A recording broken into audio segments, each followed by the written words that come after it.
gonna do some talking today, bro. We gotta talk today.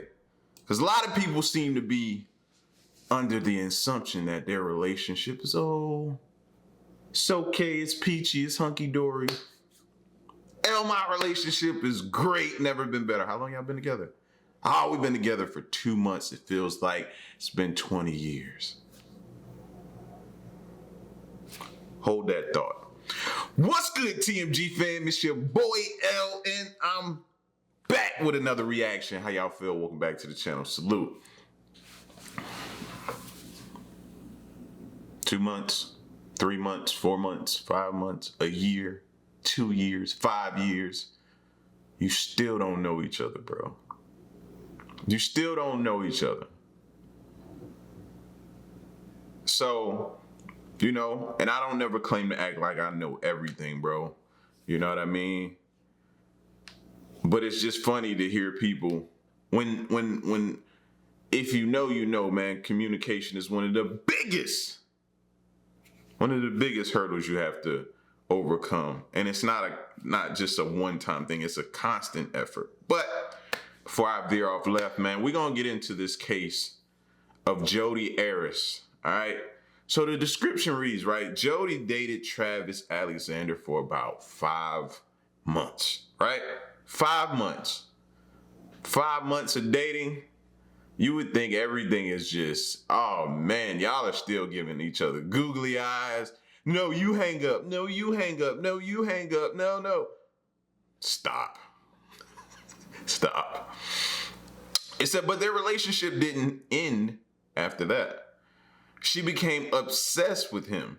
And when he stopped showing up for work, people began to look at Jody. And she began to tell quite a number of tales. Shout outs to that chapter. If you haven't subscribed to them, man, please go show them some love. Make sure you hit the subscribe button here. And run the likes up, baby. Let's go. I came in here hoping that you would tell me the truth. And this is not the truth, Jody. This is all I know. Does not make any sense. Were you at Travis's house on Wednesday? Absolutely not. I was nowhere near Mesa. I was nowhere near Phoenix. You did. Nothing changes for me. You did. I'm just You're talking about just people I care about. You're talking about everything but how bad you feel about Travis. You only respond to my questions. If I murdered specifically Travis, I about would be Travis. very remorseful. I think that I've gotten the wrong picture of you. I think that, maybe I was wrong. Maybe you are that cold-blooded person. And I can't breathe. She did it. Anybody who's in an interrogation room and decides, hey, you know what? I ain't did in a while. Handstand. Now's the perfect time. Until you're There's nothing you can say that'll change my mind at this point. This is an elaborate story which does not make any sense. Hey you, and welcome. My name is Mike, and in this here video, you guys, we're going to examine the death of Travis Alexander at the hands of Jody Arias. Travis Alexander was a traveling salesman and motivational speaker. He and Jody began dating in 2007 and ended up in a long-distance relationship. In 2008, Travis was found dead, from what Jody Arias would say was self-defense. Was it though? When you think of crazy stalker ex, think of Jody. Let's look at some interrogation footage, what she tried to frame the story as, and generally what the case is about. Come on, you've seen my videos before? Maybe. If you haven't, hey, you and...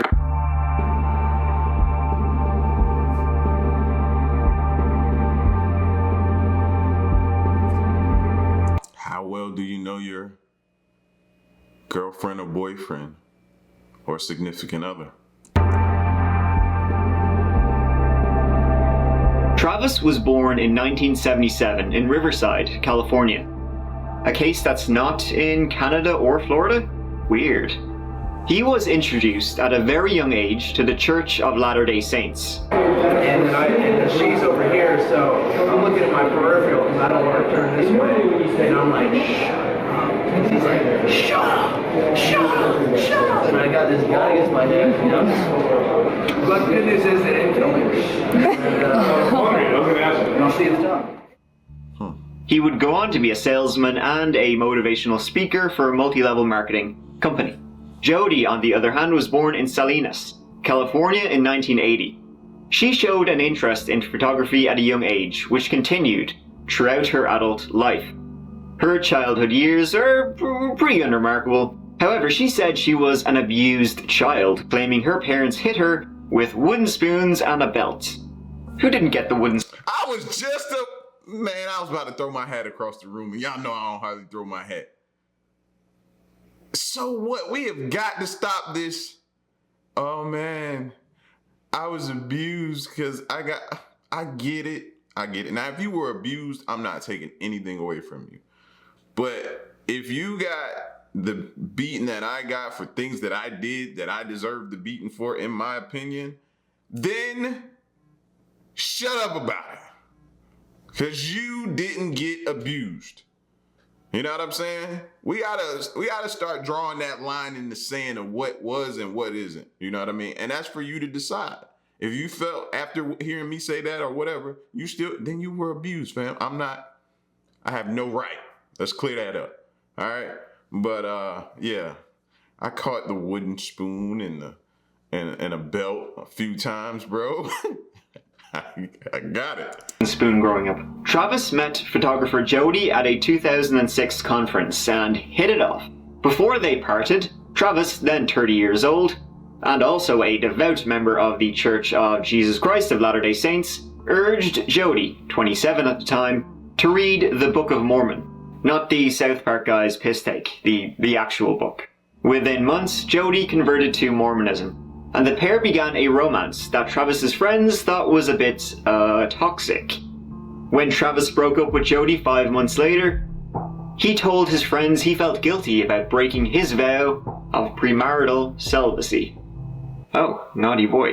Straight to hell. Yeah, over those 5 months, they exchanged 82,000 emails, which is insane. According to Jody, the relationship ended because she did not trust Travis.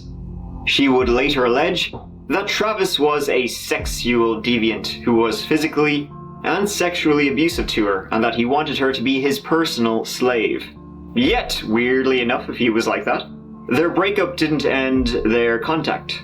After ending their official relationship, Jody and Travis would keep seeing each other until Jody eventually moved back to California, Travis, Arizona. He also began seeing other women. And Jody?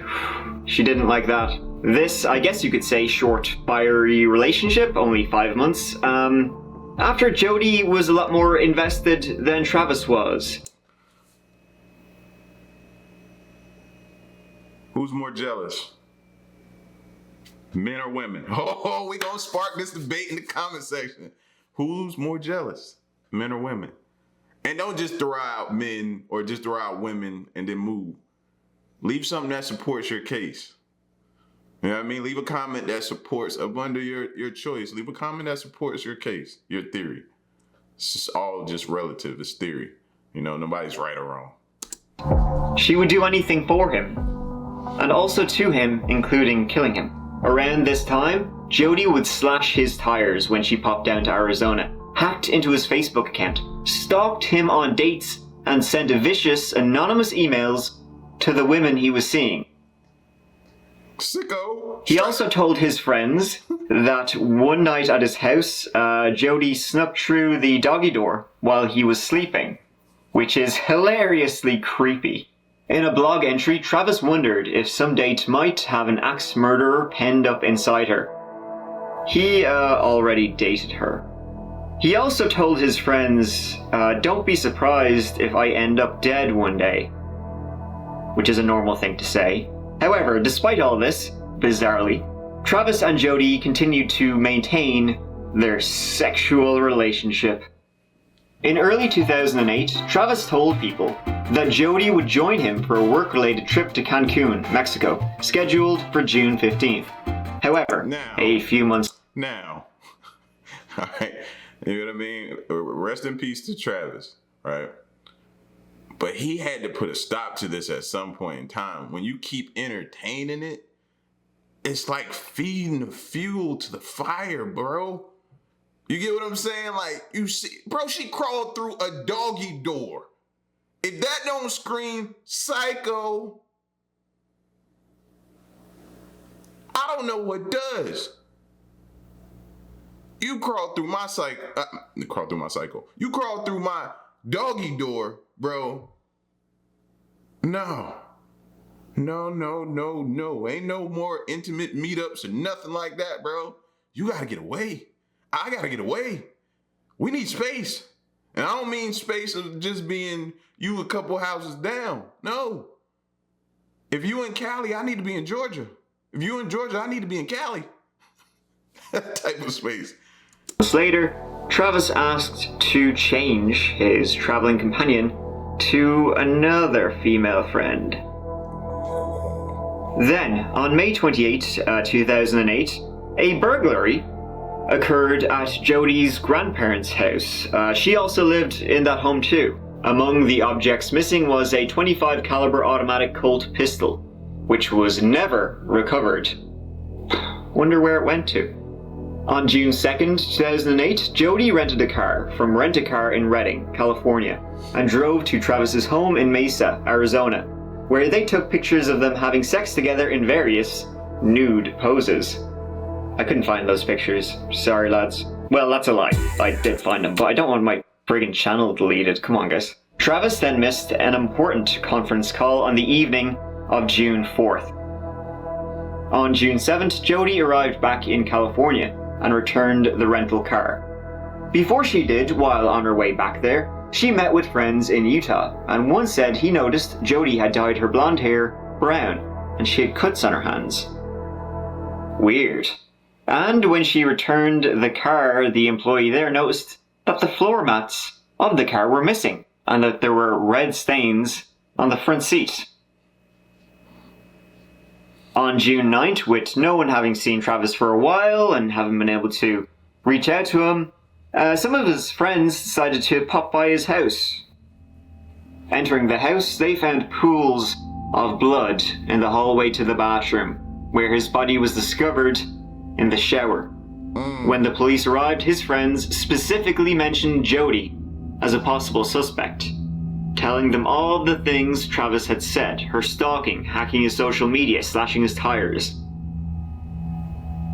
What's going on? A friend of ours is dead in his bedroom. We hadn't heard from him for a while.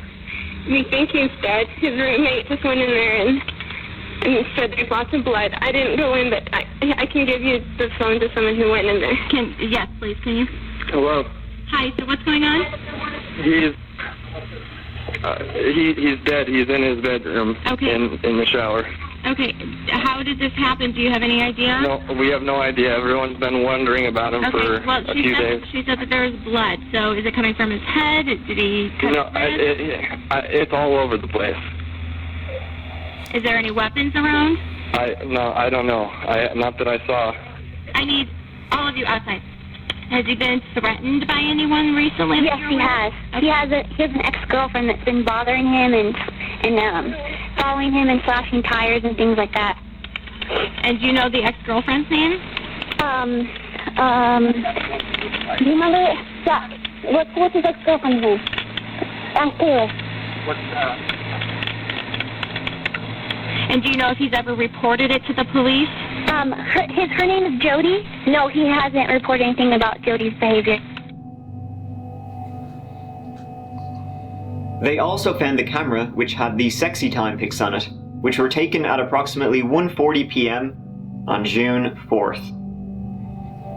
The final photograph of Travis alive showed him in the shower, taken at 5:29 p.m. that day.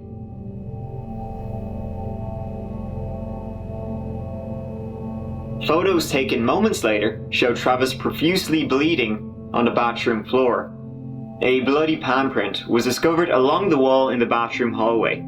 It contained DNA from both Jody and Travis.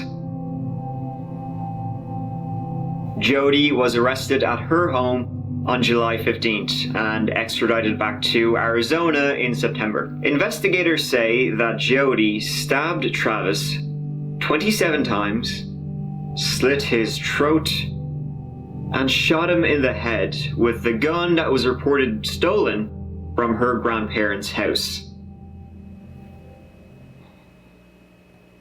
She said that during that trip she took from Redding, California. Would that be like considered what they would call like a crime of passion?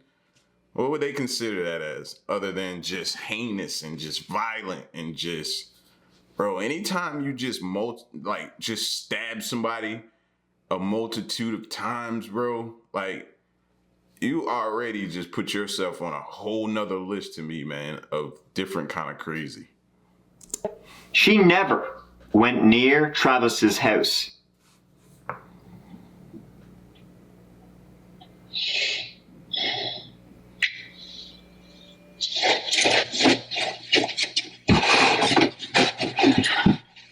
And I've talked to a lot of people, and everybody's pointing a finger at you.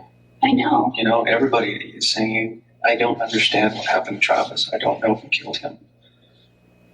But you need to look at Jody. And sometimes the simplest answers are the correct ones.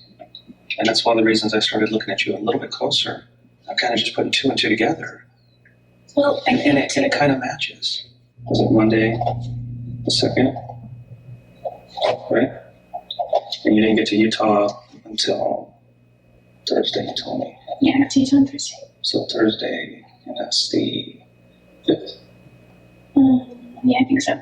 Monday, it's Tuesday, Wednesday, Thursday, yeah. 5th. Okay, so we have, it's like 48 hours there, but, well, obviously 3 days, but there's 48 hours. So this trip took you a little over 48 hours there. I have a problem with this trip. Well, I went first too. Yeah, I know. I Okay. know you went down here. I've gone over this trip over and over in my mind and on paper. And even if there's still 20 some odd hours, even if you pulled over to sleep a couple of times, Oh, did I tell you that I got stranded? Yeah. Okay. you mentioned that. If you slept for 10 hours I only slept for like here 8 and hours. here, it would still leave 18 some odd hours for something else. Okay. This is what people are focusing on, is this trip that you took. I did not go near his house. Aren't there? I pulled your cell records. Your cell phone was turned off between here and here. Okay. But the last place it pulled it was here. The next place it turned on was here. What does that show me? Oh, well, I began. Oh, no. Is there plenty of time for you to do that? Yes. And do I believe that you had come to visit Travis? Yes. I truly believe it. Did you have the opportunity? Yes. You were traveling alone. There's no other witnesses. Your phone just happened to turn off from here to here. Well, I didn't turn it off physically, but it died. And then magically you found your charger here? It was packed under the seat of the passenger side. And it was when I was. When you were lost, you couldn't have maybe pulled over and found it? Or... Well, I did finally start looking when I was stranded. I wasn't even close to him. What if I could show you proof you were there? Would that change your mind? I wasn't there. You can be honest with me, Jody. I was not at Travis's house. I was not.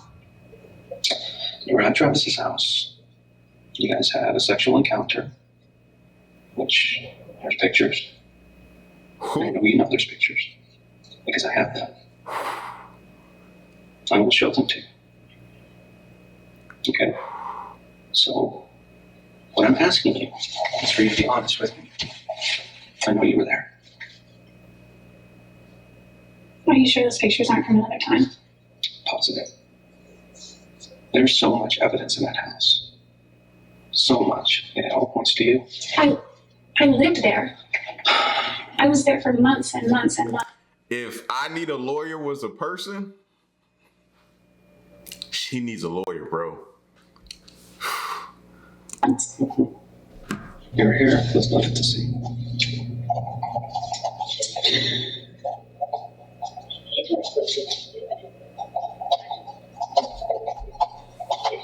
Your left palm print at the scene. in blood. What's going on there? Well, I can explain the blood in the hair. I don't know about my left palm print. How can you explain the blood in there? Well, because I used to bathe in the Napoleon all the time. And, You haven't been there since April, right? well, He's had the house cleaned several times since then. And this hair was not just a hair, from a shower or something. This hair was stuck with blood and obviously had blood on it. At the time it got stuck where it ended up. my there's hair would no have been way. all over. There's no other hair. Can you take a hair sample? We have your DNA. No, but I mean, you know how they could do drug tests and find out when things are done? We can't do that. Can't you measure the time? We have DNA matching that hair too. Okay, I know, but And that hair had a follicle on it. And that means that hair wasn't there very long. The follicle will usually dissipate and go away after a certain time. It'll fall off the hair itself. well, when I would Okay, brush my hair Jody. there, I mean, This one, you absolutely cannot explain that away. You either had blood on your hand and you touched the wall, or there was blood on the wall and you touched the blood. could my palm print have already been there when I touched it? Jody, this is over. This is absolutely over. You need to tell me the truth. Listen, the truth is I did not hurt Travis. Okay, so we're Jody, safe. you can continue to do this, okay? And records check shows you that you just reported a gun stolen, 25 auto. Just happens to be same caliber as the weapon used to kill him. If you want, I can show you some pictures of him. Do you want to see pictures of him? Part of me does and part of me doesn't. Why? Because you don't want to remember? No, Jody. there was a morbid curiosity. Jody, I wanted to know how he died. we can keep playing these games over and over again. I'm not going to believe you. All When right. you start telling me the truth, then I can believe you. But I can't deny this evidence. I can't. The trip he took doesn't make sense. The opportunity was there. Your pictures on that date with him. Your blood is in the house, mixed with his. Mixed. Not alongside, but mixed. Your hair is there with blood. And your palm print is there in blood. It's over. I wonder how am I still here? And I don't wanna know something. It might change my memory, and I won't go. So, Al, what do you think? I think she's crazy. I think she's crazy, but we knew that already, didn't we? Yeah, we knew that. Anybody who would crawl through a doggy door, and I'm going to keep referencing that, is bat crazy. Yeah. So all these little tears, and then the moment, and those long pauses, they let me know right there. Come on, bro. Them pauses, you can't even get your thoughts together. She would later change her story and say she was there at Travis's home, but saw two unidentified individuals break in and attack him. She then ran out of the house, leaving Travis, and didn't look back. Well, that's a shitty thing to do, if it happened, which it didn't. What was the first thing they did to him? You were there. You saw it. What was the first I thing you saw? actually didn't see it. I heard it. You're telling me that some other people were there. You know how much that concerns me. I don't know who they know where. They got my address, and they know where my family is. Sorry. So you're trying to say you're doing this to protect your family? Why would someone do this to you and to him? I don't think they really intended to do anything to me. You tell me this, but you give me no reason. They didn't discuss much. They just argued About what? about whether or not to kill me For what reason? because I'm a witness. A witness of what? Him. With Travis. Of Travis's murder. Yeah, but I didn't really witness it. Didn't see much. Because I just You need to make this believable because it is not believable to me right now. So what you're telling me about two people coming in or however many people coming in and taking care of him and letting him go is just so far-fetched. I can't believe it. Why would they do this to him? What were they arguing about? What did they say? Their details. They didn't say a lot. They were white Americans from what I could tell. No, I ran into the closet because there's 2 doors and they were sort of in the hallway already. And he stopped me and he didn't touch me. He was just held the gun to my head and he was like, "You don't go anywhere." And he told him to go finish it. I didn't see. But he was like, he was going like this with my registration. And he said,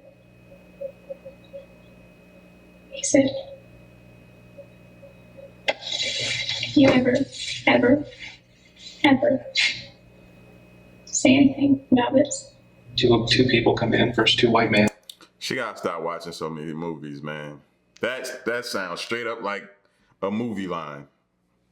Say anything about this?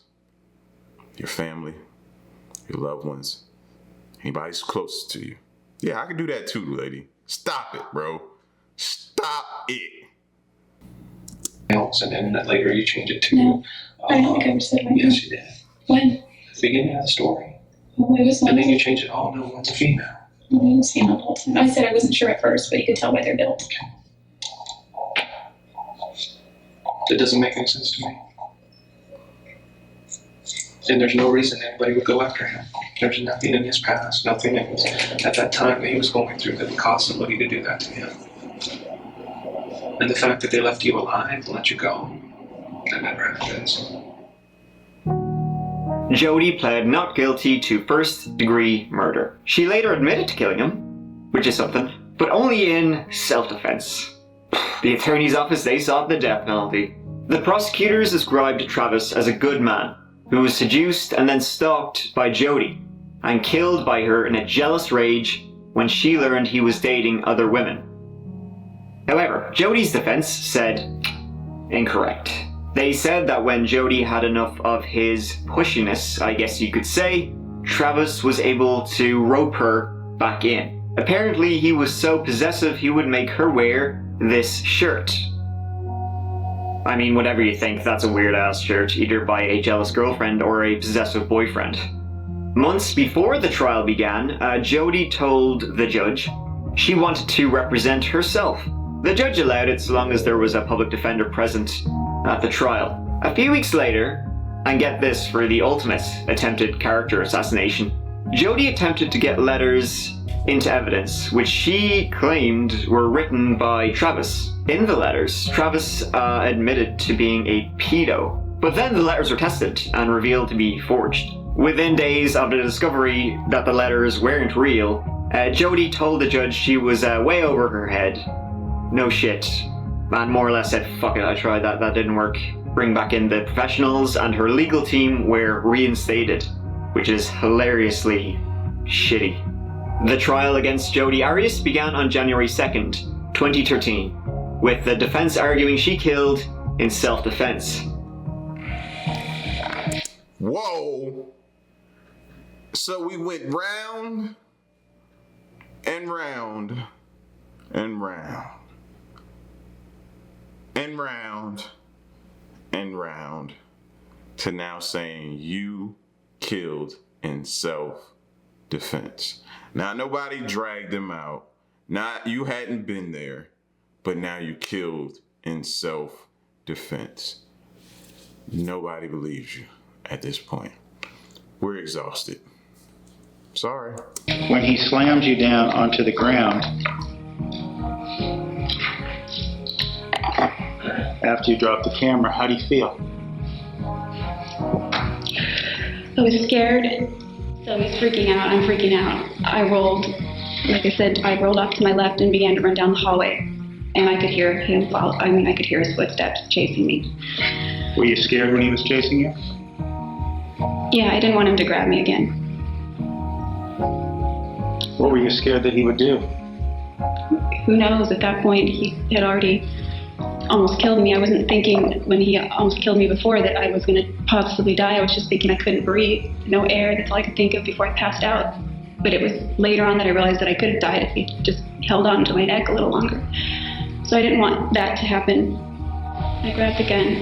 I ran out of the closet. He was chasing me. I turned around and we were in the middle of the bathroom. I pointed it at him with both of my hands. I thought that would stop him. if someone were pointing a gun at me, I would stop. But he just kept running. He got, like a linebacker, he got kind of low and grabbed my waist. But before he did that, as he was lunging at me, the gun went off. I didn't mean to shoot him or anything. I didn't even think I was holding the trigger. I just was pointing it at him. And I didn't even know that I shot him. It just went off, and he lunged at me, and we fell really hard against the tile toward the other wall. The prosecution argued it was a crime of jealousy and anger, saying that Jody became increasingly upset after Travis broke up with her and continued to decline her requests to get back together as a couple. She flew into a fit of rage when she learned Travis was dating someone else. Jody spent 18 full days on the stand and talked about being abused by her parents, shared intimate details about her sex life with Travis. Listen, by no stretch of the imagination do I ever want to downplay abuse again. I want to reiterate that. But for her, key words, for her, we're speaking about her, I don't want to hear it. I don't want to hear it. Because the $1 million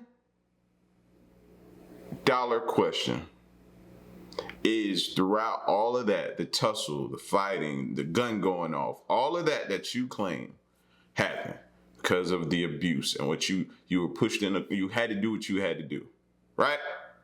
And you did it. You executed. So at the end, why didn't you call the police? Simple. Why didn't you call the police? He's dead. He no longer can harm you. You shot him. Even if he isn't dead, he can't chase after you. He's down. Why didn't you call the police? And described how the relationship had become verbally and physically abusive. During the trial, lead prosecutor Juan Martinez argued that Travis suffered through excruciating pain and ultimately died when Jody slashed his throat, cutting his common carotid artery, jugular vein, and trachea.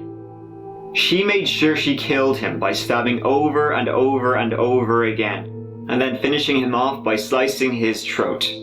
It is also sure that during this attack, Mr. Alexander suffered. Mr. Alexander suffered pain every time the knife went into his body, every time the knife blade struck the back of his head, and when the blade went down to his throat, it was certainly also extremely painful. As he laid there, still seeing, still breathing, he could see up there this knife, this woman, this blade coming towards him. Only death could relieve that pain. Only death could relieve that anguish. And that is especially cruel. It is something that rings in their mind is cries. They know that these are the agonized cries of a wounded animal who's about to be killed. And that's how they think of it. They also can't help feeling as he crawled away down the hallway. And it's something that they hope that it was unconscious when she took that knife for the last time. They hope that he's unconscious. But based on what they see or what they saw in this court, they know that he wasn't. They know that he was still alive. They knew that he was still feeling after he had crawled all the way down the hallway, came down to the carpet. They knew he was still conscious. The defendant took that knife and slashed his throat wide open. And that almost makes them crazy. To think that their brother had suffered so many stab wounds, and then, as a coup de grace, they have him feel that blade one last time. And at that point, they are thankful that he wasn't in anymore. But what they can't get out of their mind is the brutality as she dragged him back down the hallway and put a bullet in his head. After deliberating for 15 hours, the jury found Jody guilty of first-degree murder. State of Arizona versus Jody and Arias, verdict, count 1. We, the jury, duly impaneled and sworn in the above entitled action upon our oaths, do find the defendant as to count 1, first-degree murder, guilty. 5 jurors find premeditated, 0 find felony murder, 7, fine, both premeditated and felony. Signed, foreperson. Is this your true verdict, so say you want it all? Ladies and gentlemen, the clerk is now going to ask each of you a question. Please answer yes or no. Juror number 1, is this your true verdict? Yes. Juror number 2, is this your true verdict? Yes. Juror number 3, is this your true verdict? Yes. Juror number 4, is this your true verdict? Yes. Juror number 6, is this your true verdict? Yes. Juror number 7, is this your true verdict? Yes. Juror number 9, is this your true verdict? Yes. Juror number 12, is this your true verdict? Yes. Juror number 13, is this your true verdict? Yes. Juror number 14, is this your true verdict? Yes. Juror number 16, is this your true verdict? Yes. Juror number... I know that played over and over and over in her ear, just rang in her ear as she sat in her cell. Just a couple of minutes ago, you heard the verdict from the jury. What are your thoughts? I think I just went blank. Just, I don't know. I just feel overwhelmed. Was it unexpected, you think, this verdict? It was unexpected for me, yes, because there was no premeditation on my part. I can see how things look that way, but I didn't expect the premeditation. I could see maybe the felony murder because of how the law is written, but I didn't. The whole time I was fairly confident I wouldn't get premeditation because there was no premeditation. It seemed, and you got a lot of questions from the jury, it seemed like some of those jurors didn't believe what you were telling them, didn't believe your story. Mm-hmm. What are your thoughts on that?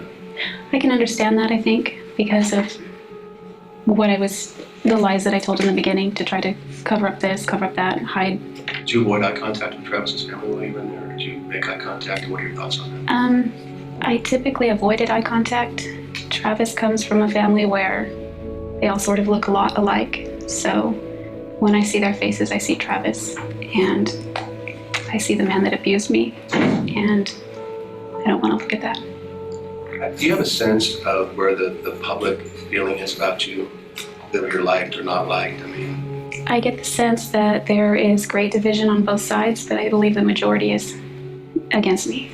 A psychologist once explained to me that society has this need to persecute people. They get some sort of gratification from it, so there might be something going on there. The worst outcome for you? Well, the worst outcome for me would be natural life. I would much rather die sooner than later. Longevity runs in my family, and I don't want to spend the rest of my natural life in one place. I'm grateful for my defense. They've worked very hard. Not 100%, but they've worked very hard. What would you change? There is a man who saw me with bruises all over. I would have made every effort to find him, and I didn't. What would you like to say to all the people who seem to really dislike you, even hate you?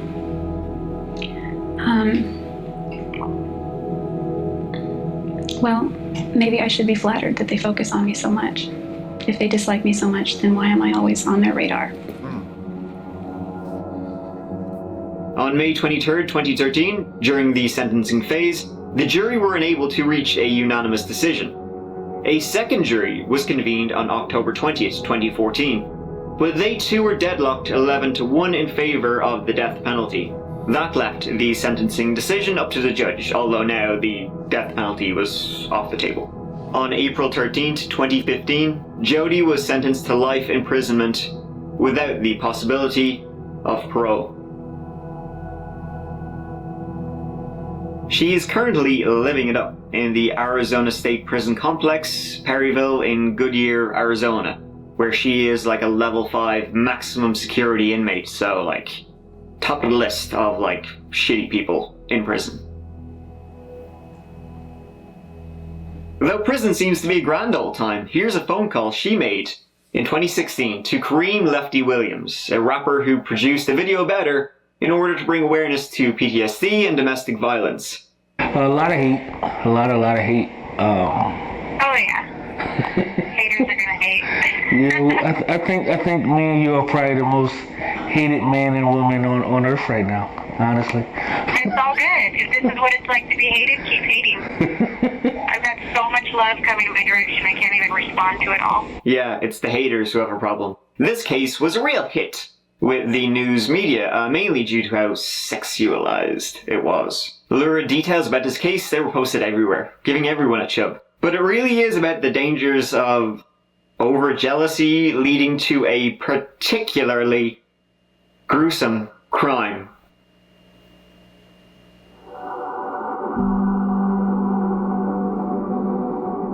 Thank you so much for watching. I really appreciate it. So, how well do you know the psycho next to you? Just playing. No, seriously, how well do you know? Listen, man, rest in peace to Travis. He didn't deserve that. You gotta pay attention to the signs, man.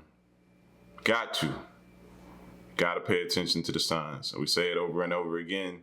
Some people are attracted to the crazy. Don't let it be at your expense, though. Don't let it be to your detriment.